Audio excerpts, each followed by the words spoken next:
நம்மை நினைவு கொள்கிறவர்கள் மாதிரி அவர்களை நாம் நினைவு கொள்ள வேண்டும். திருநெல்வேலியில் 1:30 மணிக்கு பட்டிமன்றம் முடியுது. நைட்டு பேசி முடிச்சோன்னே எல்லோரும் வந்து கை கொடுக்குறாங்க. ஒரு பெரியவர் கையில் மஞ்சப்பை வச்சுருந்தார், 85 வயசு இருக்கான். அதை கொண்டு வந்து என் முன்னாடி இப்படி ஆட்டினார். காய்கறி வாங்கிட்டு சொன்னாங்க. வேறு தெருவழியே நான் போயிருக்கலாம். மணி 1:30. நீ எந்த கடை திறந்துருப்பேன்? நான் அவர் என்னை திட்டுறாருன்னு நினச்சிக்கிட்டு இருந்தேங்க.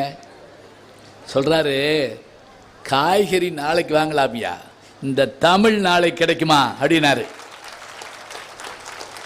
இதை 2 வருஷம் கழிச்சு நெல்லையில் ஆணி பெருவிழாவில் பேசுகிறப்ப இப்படி ஒரு பெரியவர் கேட்டார் அப்படின்னு சொன்னேன்.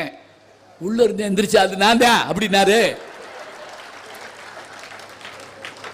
உன் சீரிழமை திறம் என்று செயல் மறந்து வாழ்த்துதுமேன்னு சொல்லி மனோன்மணியம் சுந்தரபிள்ளை சொல்றாருன்னா அந்தாங்க சீரிழமை. வயசுன்னா என்ன? வயசெல்லாம் ஒன்றும் கிடையாதுங்க.